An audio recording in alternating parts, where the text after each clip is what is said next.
Isang masayang pagbati na may ngiti sa aking mga labi. Naghahanap ba kayo ng makakatuwang sa pagre-review ng inyong anak? Meron yan sa DepEd. Ang ETUlay online tutorial ay libre at handog ng ating kagawaran sa pangunguna ng OUA ICTS EdTech. Ito ay isang proyektong makatutulong sa mga mag-aaral, katuwang ang mga magulang o kasama sa kani-kanilang tahanan para masagutan at maunawaan ang mga modules. Hangad din ng programang ETUlay ang matulungan ang ating mga guro sa kanilang mga blended learning classes.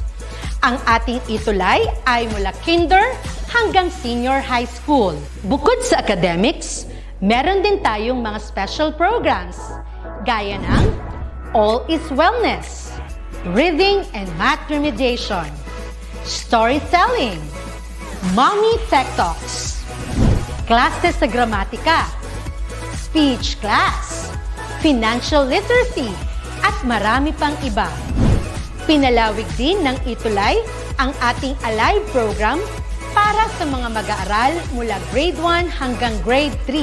Gayun din ay mayroon tayong ALS program at SPED tutorials na makasisigurong makakamit ng lahat ang inclusive education.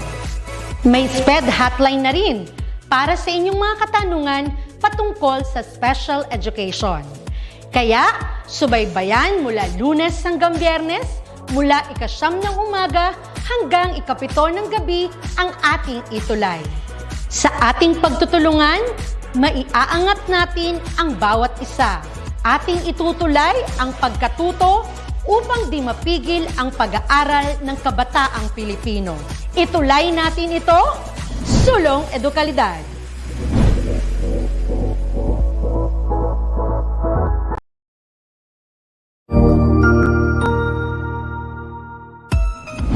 Mabuhay! Good day to all!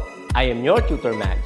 Welcome to ETUlay, a free online tutorial initiative of the Department of Education Information Technology Service Educational Technology Unit, ICTS. This program is aimed at helping and teaching learners from kindergarten mind to see and hear worthwhile and interesting lessons. Let us now study and learn together with our volunteer online tutors. Tara na!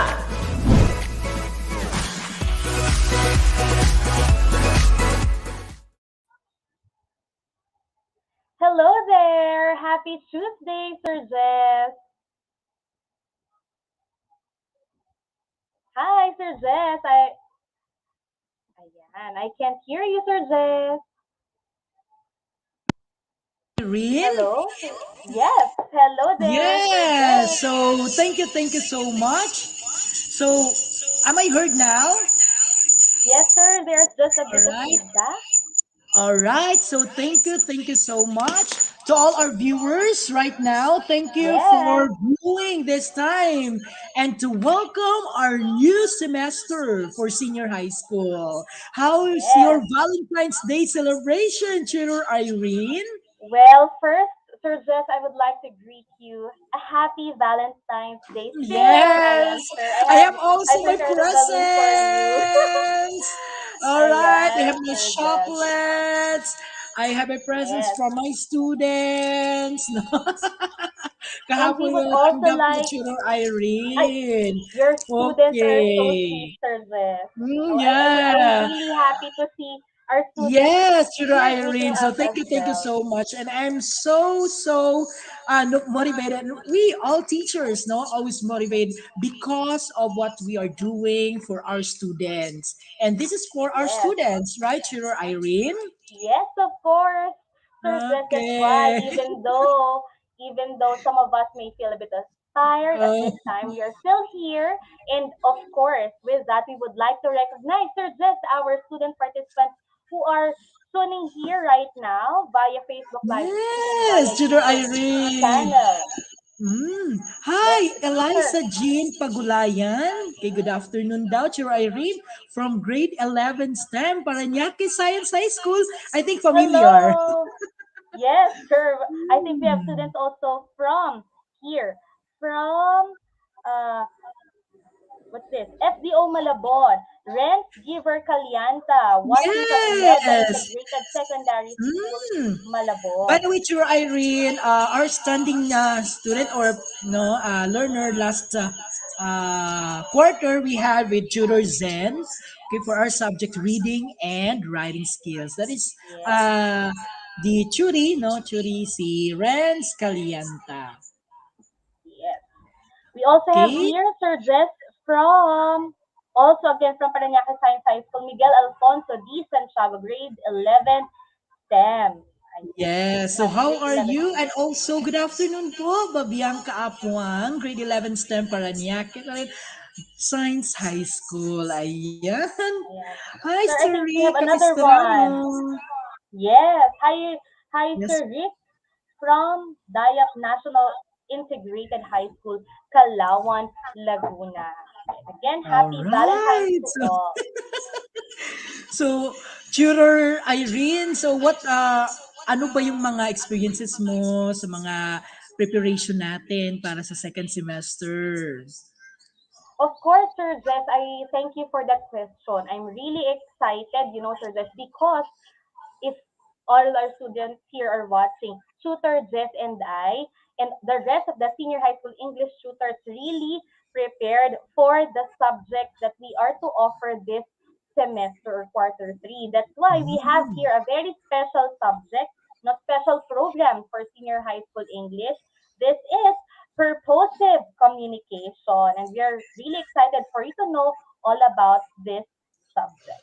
Okay, so that's it, Tutor Irene, no?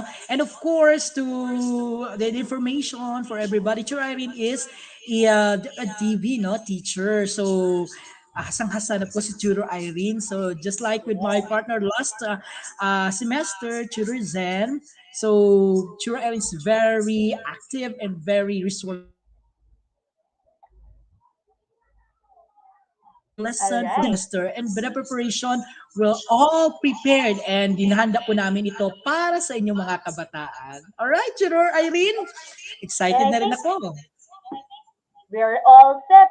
Sir Okay, Jess, but sige. last So, Juror shout Irene, out. nakikita po ba yung Yes, presentation ko, Juror Irene? yes, Tutor Jess. And while we are setting it Okay. up, last Oh, yeah. shout out Andito din pala tayo, no? si Darlene Shania Yes. Molina, the mini-me of Tutor Zen. Hi, Yes, Darlene outstanding from FBO learner din ito. Malabon.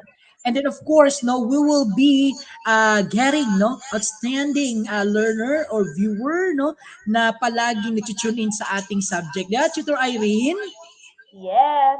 That's why also for our new students here and also our fellow teachers who are tuning in right now, we welcome you in this new experience in tuning in, of course, in ETUlay online tutorial. All right. Yes. Thank you so much. And now, ladies and gentlemen, we welcome you to another no, the special program of the senior high school.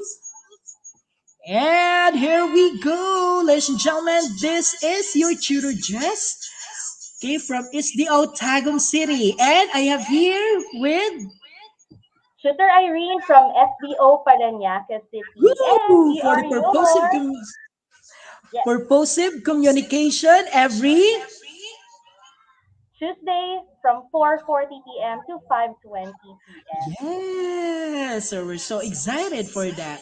So eto na yung ating presentations for the third quarter. And then Thank we you. have 10, eight lessons Topic. for the third quarter, Churairin, di ba? Yes. Yes, that's true, Tutor Jess. And for this week, we are now in quarter three, week one, lesson one. We will focus on communication and globalization. Yes, tama-tama, Chiro Irene. All right, so thank you so much. So, happy Valentine's Day pa rin, Chiro Irene, di ba? So, every day is a Valentine's Day. Yes. And my Yes, message for yes. everyone, Sir Jess, who are tuning in right now, is to first love yourself. Tulay is the Yes. acronym. First love yourself. Tama-tama, Jud na. Oh, di ba, Chiro Irene? So, Yes. that's it, no? So, as what Chiro Irene said, that we will be focusing, no, to our lesson for this afternoon, the communication and globalization. And this is for, ano ito, Chiro Irene, our Lesson 1, week 1 of quarter 3. Of course, this subject is for senior high school students. Ayan. I saw yes. a question in our comment section if this subject is for senior high school, and the answer is yes. And we would like to thank, of course, our reference and the references we have for this subject. Thank you very much to Dr. Christopher Conrad M. Tejada, Dr. Maria Luisa A. Valdez, and Dr. Ronel M. Sapungan of Batangas State University for their Yay! purposive communication module. Thank you very much, sirs and ma'am, for your module. And ito pong ating magagamit for our purposive communication ETUlay lesson. Okay, thank you so much, Chiro Irene. So for that, this lesson uh, is aligned with the expectations or our objectives for this afternoon. Okay? So Yes. at the end of the lesson, you are expected to achieve the following. Number one, describe the nature, the elements, and functions of verbal and non-verbal communication in various and multicultural contexts. What about number two, Tutor Irene? All right. For our second objective, our end goal also is to explain how cultural and global issues affect communication and why ethical communication is essential. And lastly, Tutor Jess. And appreciate the impact of communication on society and the world. All All right, right. So we are here we excited for all go. our objectives. So just by the way, don't worry for those who are tuning in via Facebook live stream. We are resuming shortly, but we are still live in the YouTube channel of DepEd ETUlay in DepEd EdTech Unit. I think we're also live, if I'm not mistaken, in Yes, Tutor DepEd Ze, I Philippines. Tutor Irene. So we're live now in FB page of the E2Y and also in the YouTube channel. So to those who did not viewed for this time, they still no view this Can view one us. as oh Yes. yes, team replay. All right. Okay. All Sige, right. Tutor Irene, we will be starting it with a pre-test. So this Yes. is now the directions. Choose and write the letter of the correct answer from the items or questions given. Are you now All excited, right. students, learners? Tutor Irene, are you now excited? Of course, Tutor Jess, and this will gauge the initial understanding or background knowledge of our students all about purposive communication. Let's have the first item, Yes. Tutor Jess. Okay, our students now are ready. So, Tutor Irene, can you read it for them? Which of the following, our dear seniors, is a universal language? So, which among the four is a universal language? Is it A, British English, B, Australian English, C, American English, and D, English? You may type your Okay. answers in the chat box or in the comment section of our live. Yes, Tutor So Irene. Ay, type Tutor your Irene. answer. Go. Sino na ba mag-answers, Tutor Irene? We have here from Enrico Dalupan. His answer is letter A, British English. We have Woo! Aliana Munsaya. Her answer is letter D, English. How about the What rest about of our seniors? What could be yes, your the rest of answer? our learners or viewers right now? I think they're typing now, Tutor Irene. Yes, sir. We have here from Allen. Hi, Allen, our mini tutor back in oral communication. Allen's answer is letter C, American English. Oh, Hmm. he has also another answer, letter D, English. We also have here from Carl Cedric Estoriano. His answer is letter D. So based from our students' answers to this, most of them answered letter D. So what is Okay. the correct answer, Sir Jeff? Yes, it's letter D. It's English. So thank you so much. All Nakakuha right. talaga Sir Irene, no? Ang galing. Yes, congratulations to our Purposive students who answered letter D. How about number Yes. two, Tutor Jess? Okay, number two. The goal of communication ethics is to advocate truth, accuracy, and transparency of communicators. Is it true or is it false? Write down your answers in our comment section there in our Facebook page. According to Alan, it's true. According to Enrico, it's true. And Patty Flores, true. What is now the answer, I think? For The you, Teacher correct Irene, what is answer your here answer? is, well, I think we share the same answer because the correct answer here is True! true. Congratulations to Ang all the galing! students who got it Congratulations to our correct. viewers. Yes. Yes! They're very, very Let's active have this time. Yes, let's have number three, Shooter Jess. Communication helps people understand, respect, and appreciate other cultures. This implies that A. Communication is a two-way process. B. Communication is symbiotic. C. Communication evokes inspiration. And letter D. Communication breaks racial divides. What could be your answer? Answer na!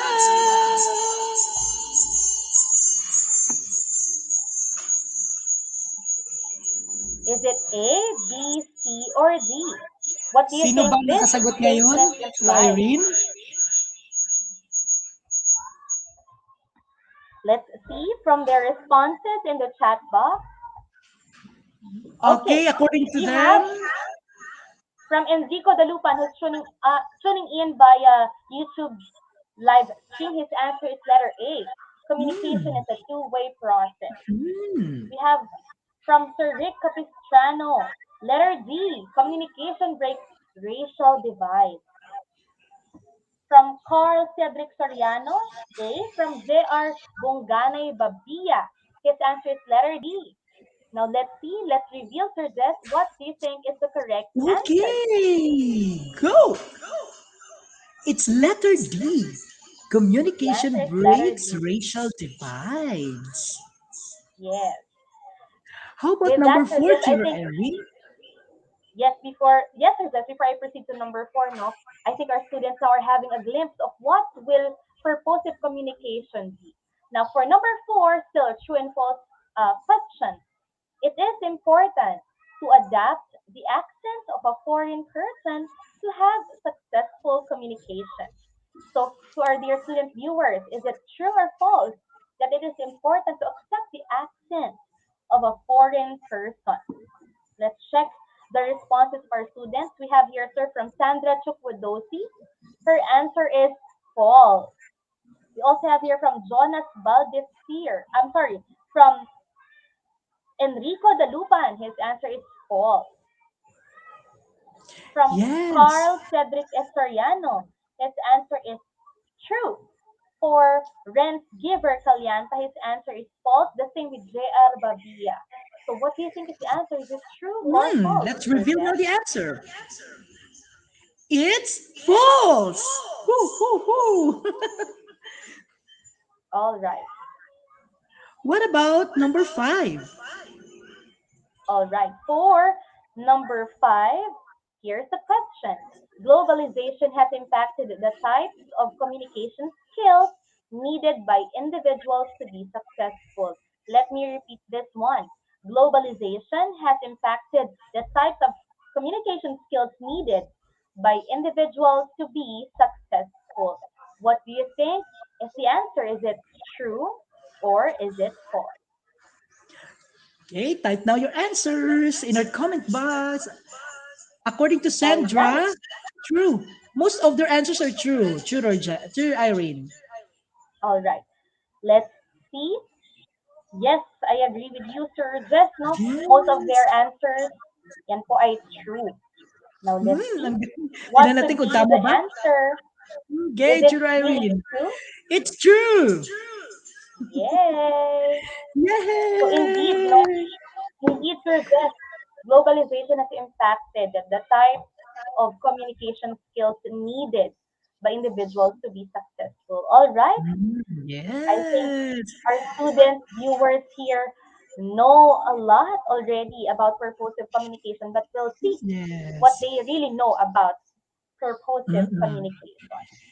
And of course, Churo Irene, no? So even if they got not in perfect score, but It's since this is okay. a diagnostic, no, it's okay. So as long as you will be learning, no, after a discussion, so your knowledge and your skills and everything, no, that will be improved. And be attentive in our discussion this afternoon. Yes. Let's now Okay, so proceed, Sir Jess, with our congratulations recap. everyone. Okay. Sige. So, ano nakita nyo rito mga estudyante, students, learners, viewers? Sige, Chiro Irene, anong Yes. mga na kuan mo dito, na decode? Na- Yes. So just based on the Sige. picture, ayan, I can relate to the different emojis, right? Yeah, from Mika, Prado, and Yes. he answered Mm, reactions. From Patty Flores, interaction. Yes, no? And oh, aside from interaction and interactions. reaction, yes, Yes. from Ako Allen, dumigyan. Oh, smart. marami talaga. Networking. Networking. Oo. Those From are Glenn, answers, Chura communication. Irene, are correct. No, correct yun. Ayan, according to Carl Cedric, it's communication. According to Renz, it's communication. Yeah, they are in similar in answers. Yes, Feel now the Tutor answers, Jess. Irene? Sure, I. The correct answer is Yes, communication. So whatever it is, yes, networking, interactions, those are parts of our communication in everyday life. Tama ba, Sure, Irene, no? yes, Tutor Jess. And if our students can really Mhm. analyze, or if they will analyze the photos on their screen, no, different forms of communication. It can be a physical communication or even using their gadget. We can communicate, and everything or everything about communication involves really connecting, no, Tutor Jess, with one another. Yes. Ika nga, kang Rick Capistrano, communication has a purpose. So that's why our subject is purposive communication. Indeed. Thank you for Okay. that, Sir Rick Capistrano. To know And for about the first things part of that our we've lesson, started, let's have now our lesson. Processes and principles of effective communication. Okay, Teacher Irene, go.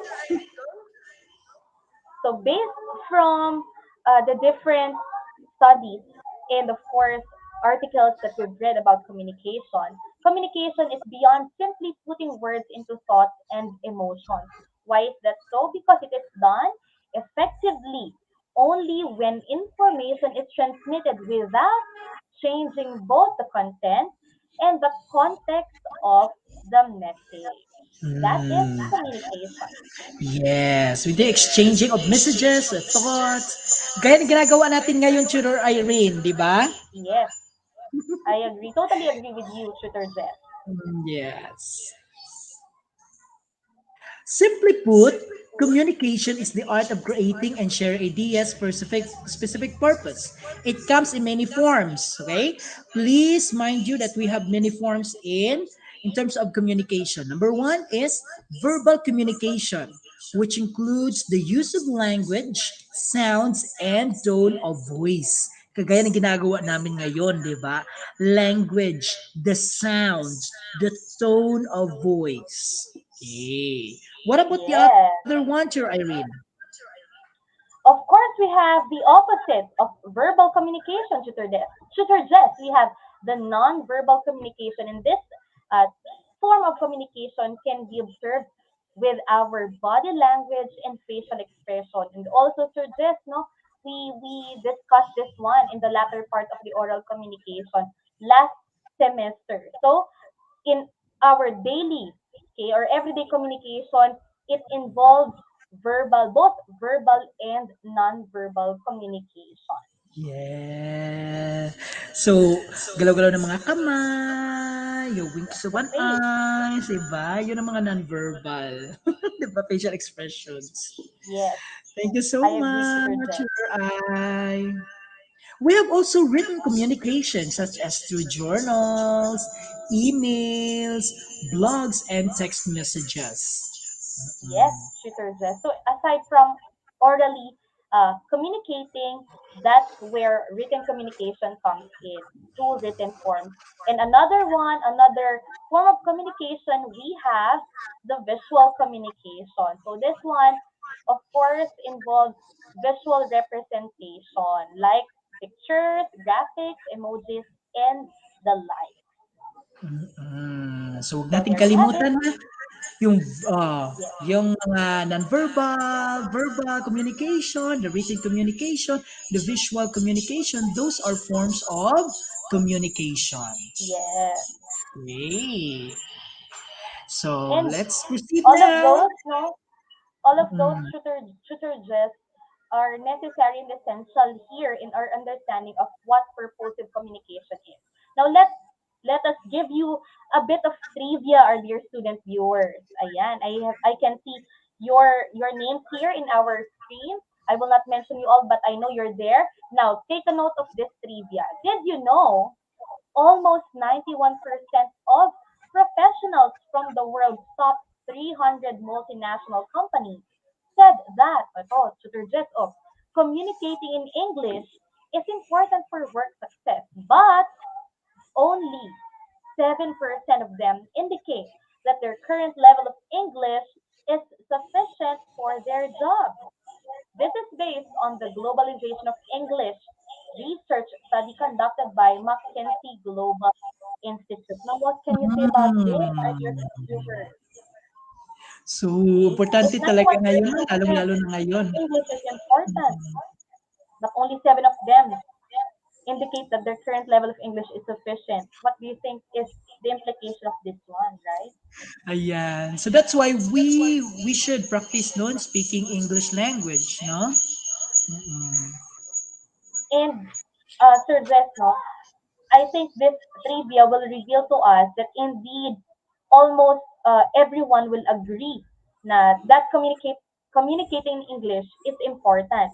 However, most people will tell us or will say that their current level of competence or their competence in English is uh, just sufficient for their job, but not all. Okay? So that's our trivia. What could be the relation of this one to our discussion? All right? Okay. Thank you so much for that, Shiro I. Okay, just for a while. All right. All right, so purposive communication is audience analysis.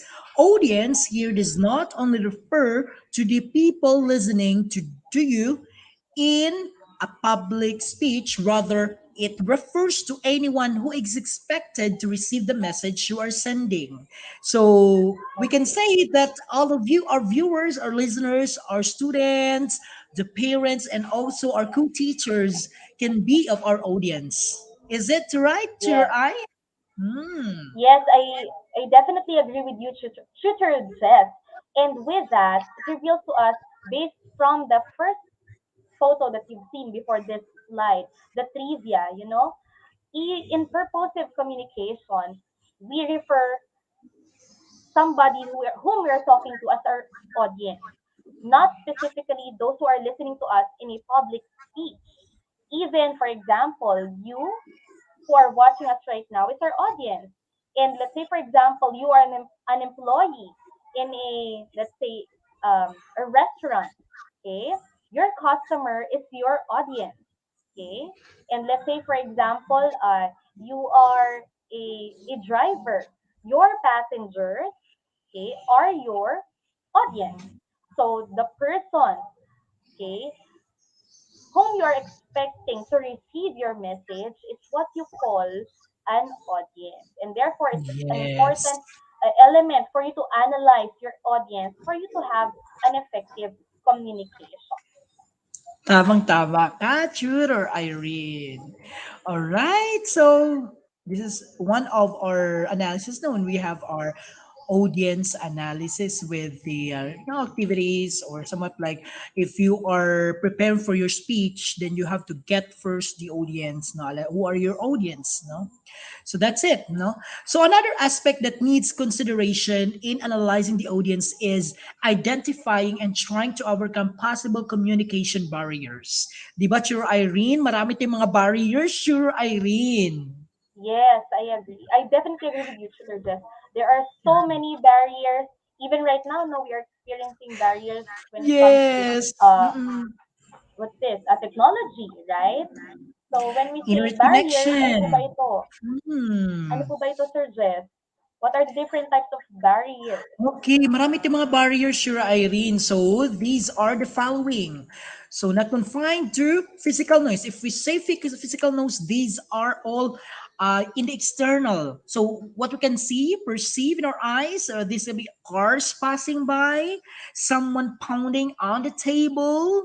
So anything that surrounds us, no, this could Yes, be a physical noise to us, no, when we are delivering our message, sharing our message to others, then if there would be an yes, impeding, no, noise, that would be physical noise to us. What about yes. physiological issues, Irene? Yes, Tutor Jess, now, aside from physical noise as a communication barrier, we can also say that physiological issues can also be a communication barrier. For example, you're feeling a bit uh, or you're unwell because you have an upset stomach or you're having a headache. So that one or those are what you call physiological issues. For example, you have a runny nose. Okay, runny nose can cause a communication barrier, and that runny nose is what you call a physiological issue.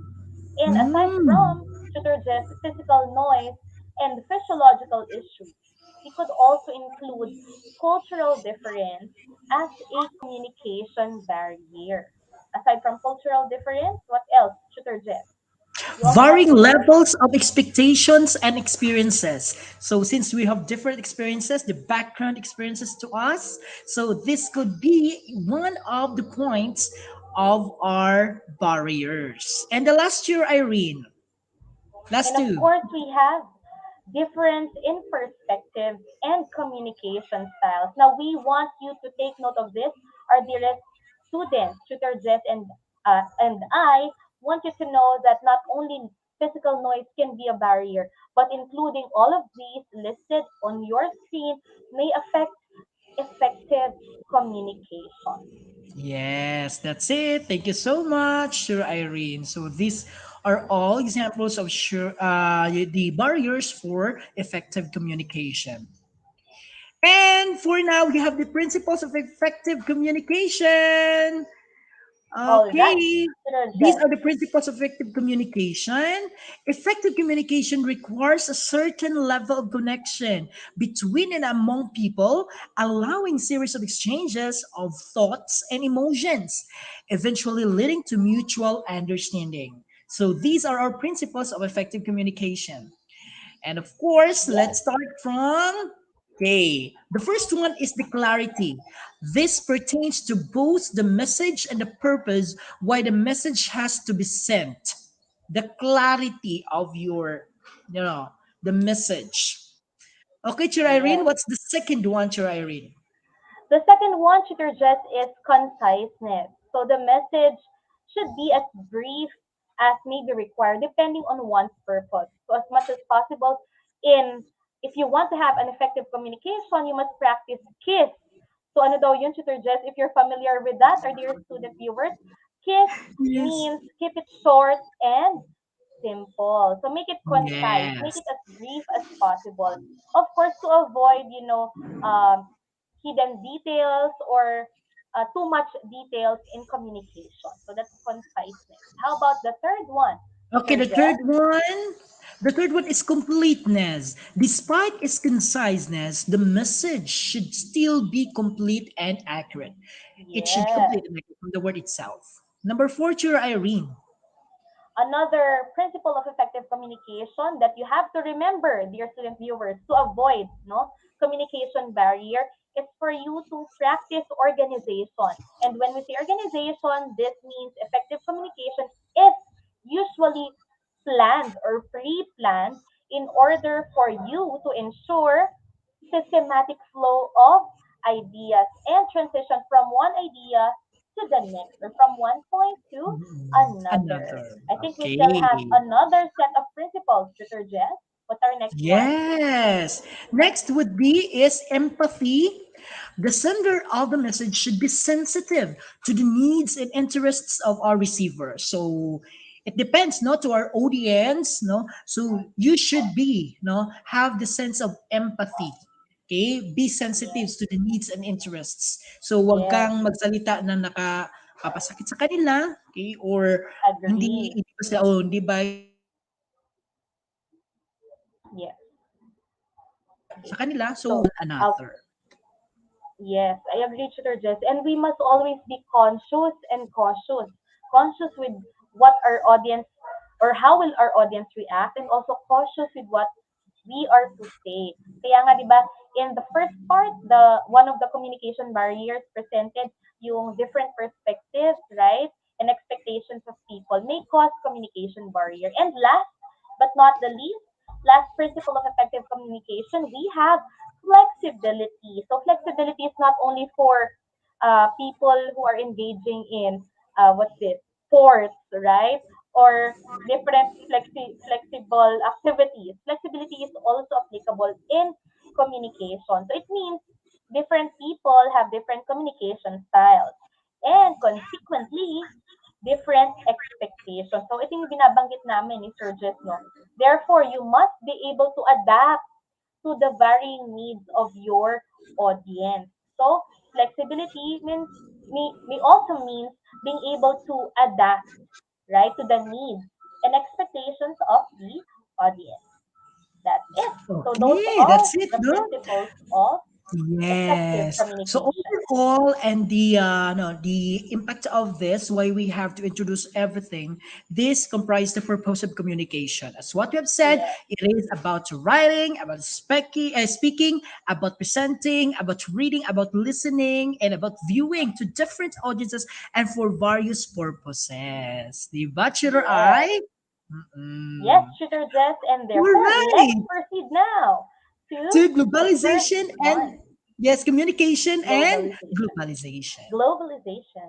Okay. Okay, the motive question on this, your eye. The world has shrunk into a global village, but have we become more of neighbors or more strangers to each other?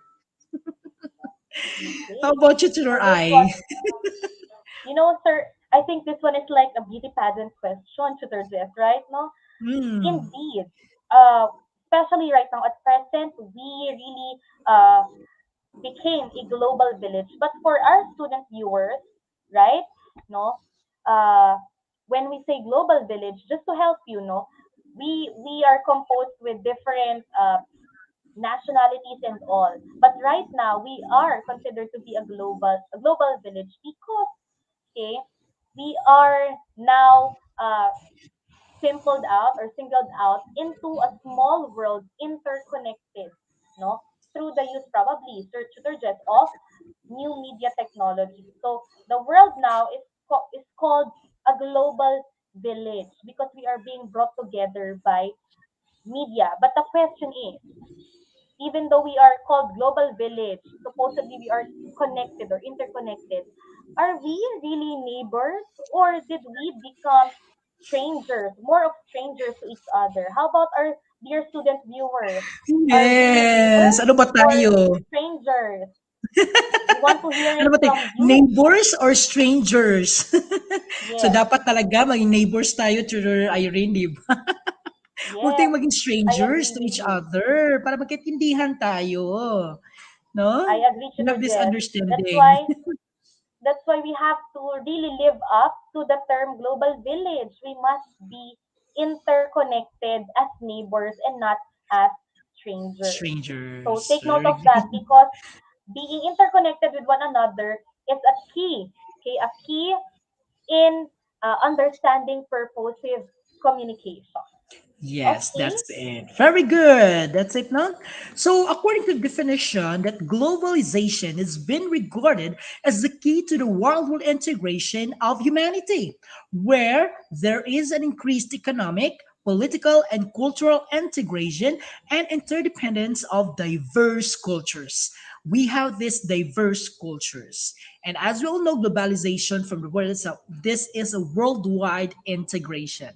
Humanity, Yes. political and cultural integration. There is now globalization. Yes, Not a Tutor Jess. globalization, no? Oo. As, Ayan. So, to Irene, for yes, example, let's give them an example.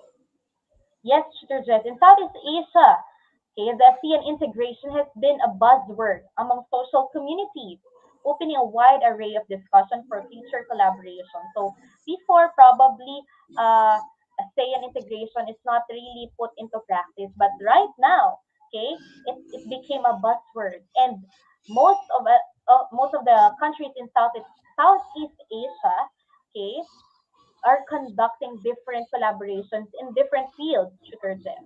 Okay? And we've been observing this Yes. one even in the education field, right? We have exchange students, right? So there is really collaboration and discussion on how we can integrate ASEAN, okay, or the culture of Southeast Asian nations or Asian nations in our context. All right? Yes. Tama. So, that's it, no? That's an example, no? Why we have this globalization. And for our part, we Filipinos have increased our awareness and acceptance of the notion that we belong to a diverse global community. Mind that, Yes, ha? I totally Diverse agree. global community. Sige, Churay, go.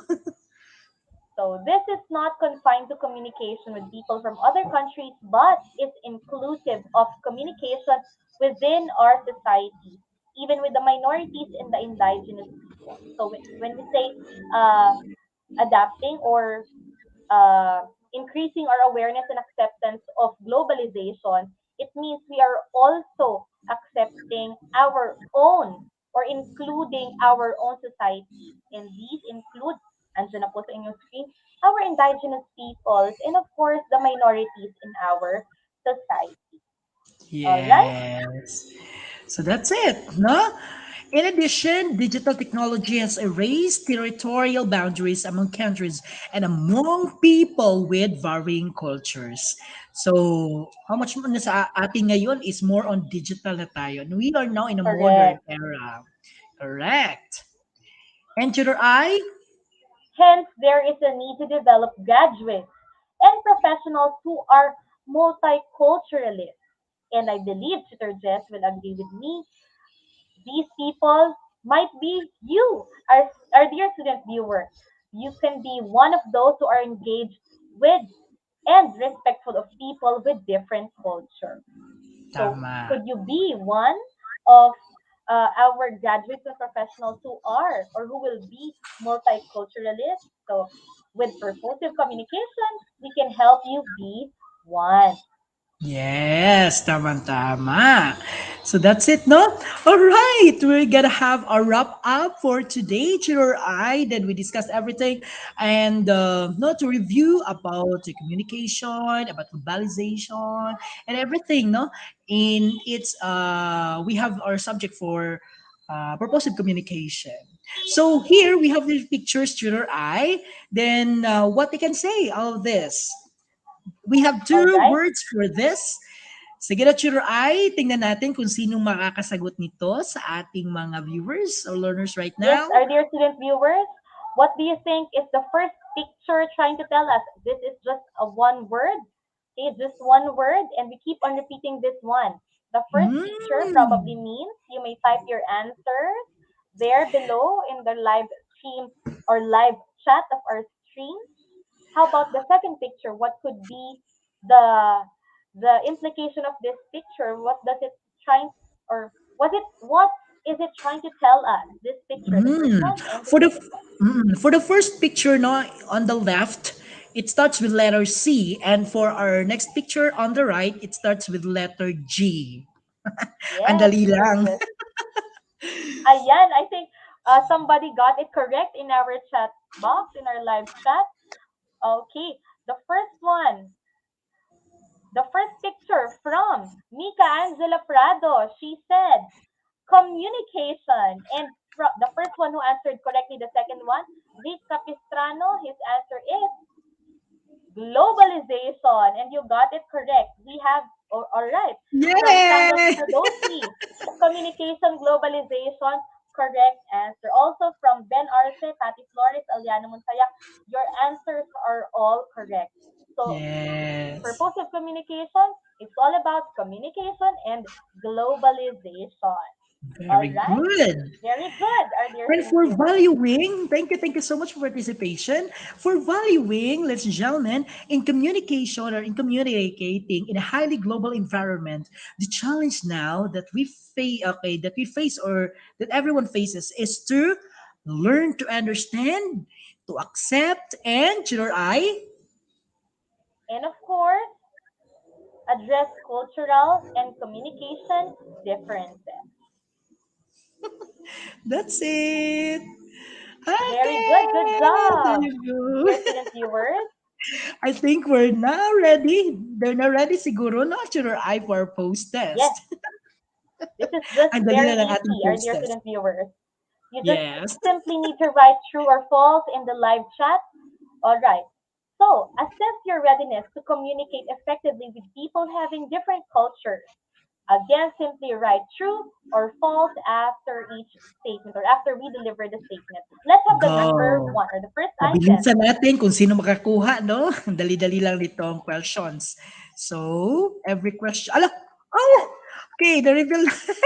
Sige, Churor, go. Please read number one. Okay, number one, persons from other cultures have the right to be angry at members of my own culture. Is it true or false? We revealed the answer already.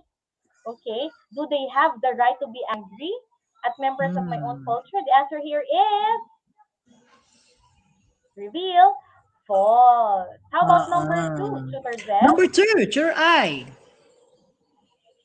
How I handle conflict or disagreements with persons from other cultures depends on the situation and on the culture they are from. Is it true or is it false? Okay, anong kadalasan ng answer, your eye? From Ben Arce, his answer is false. From Gray Zerny, Echo Yuan, false as well. From Hmm. Enrico Dalupan, true. Sandra, true. Rick, true. Mika, false. Renz, false. The answer here is True! true. Okay, let's have the third item, Tutor Jess. Okay. Your eye. All right. For the third item, my culture is not superior to other cultures. True or false? Go, go, go. Chat, chat now in our comment From box. Mika. From Mika Prado, so true. With conviction, so true. From Sandra Chukudozi, true. Rick Capistrano, true. From Enrico, true as well. From Ren, true. Okay, the answer here is True. true. Of course, there's no culture superior than the other. Yes. Number four, Your eye. last two items. I am knowledgeable of how to behave when communicating or interacting with people having different cultures. Is it true or false for your part, dear students? Is this item true or false to you? From Jizaida Di Matulak, true. Aliana Monsayak, true. All right. From Enrico, false. From Shan Talix, true. From Miguel Santiago, true. From Ben Arce, true. Renz, true. Patty, true. Aliana, true. Most answers here, I true, Tutor Jess. What do you think is the correct answer for this one? All right. True is the correct answer. And our last item, we have there, Tutor Jess. I I respect the respect the communication. Go ahead, Take it Tutor your Jess. eye. Your eye, go. Okay. I respect the communication rules of cultures other than my own. What is your answer for this one, for our last item? Our dear student viewers? All right. Most of their answers, ayan ha, ay true. Okay, the answer for this item is true. All right, thank you very much. Were you able to get the correct answer? Congratulations! I think perfect yung sila lahat siguro, Chur Aido. Yes. If Nakuha not nila lahat yung naman, ating no, mga Tutor questions. Jess. If not, Mm-mm. well, to our dear student viewers, do not worry. Remember, constant practice will lead to better results. Yes! Ang galing ng ating mga learners. Yes. Kinig talaga ang lahat. Alright, so Churur I, we've done with our assessment, the post-test, no? So this would be our additional enhancement. So Churur I, go! Cite at least three instances or examples when lack of cultural or linguistic sensitivity in global communication that severely affected companies or products. Again, three Mm. instances when lack of cultural or linguistic sensitivity affected companies or products. Here are some Ah, examples, may okay? examples We have the tayo first ngayon. one. First one, Odette and Joni. This one is a scrub, a body scrub. Okay, if someone will buy a scrub, or let's say a simple person will buy a scrub and will buy Odette and Joni without knowing this information that you can see on your screen, definitely that person will simply say that this one is a simple scrub. But if you came from, or if you know Hindu or Indian representation or Indian interpretation, you may not buy this kind of scrub because Joni or Yoni, okay, in Sanskrit and Indian representation, it means female genitalia, right? So it may also pertain to the Hindu goddess Shakti. So for Indian people, they may not actually buy this kind of product. How about our next sample, Tutor Jess? Mm. All right. For our next example, we have this. Blinking rapidly while another person is talking is normal for most people. Tama? Di po ba? So Yes, especially during tense situations. For Taiwanese tutor, so this is considered impolite. So hindi daw siya, no? yeah, We have these different norms ng tutor no? yes, And of course, we have this kind of, the term is taboo. If that is not acceptable to that society, so there would be a problem, no? And correct. for them, this is not normal. Correct. That I totally agree with you, Tutor Jess. Mm. And with that, if you got already your research or if you have answers already for our additional enhancement, please post it in the ETUlay page, right?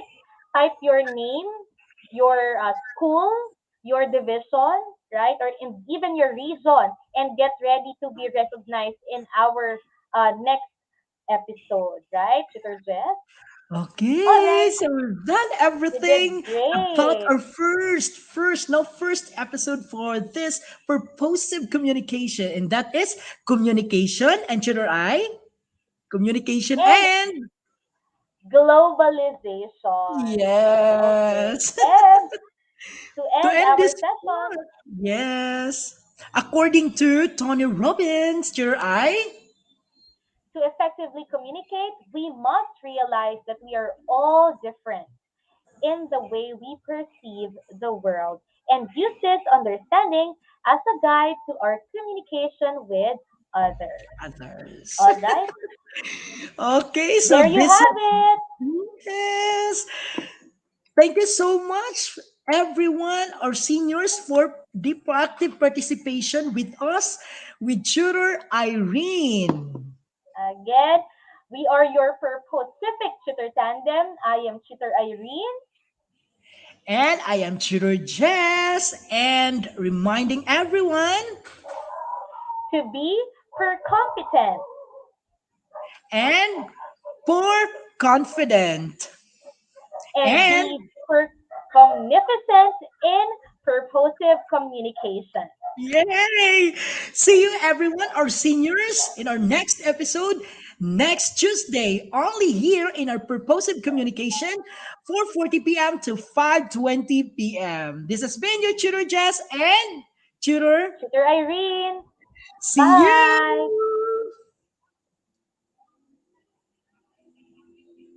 you.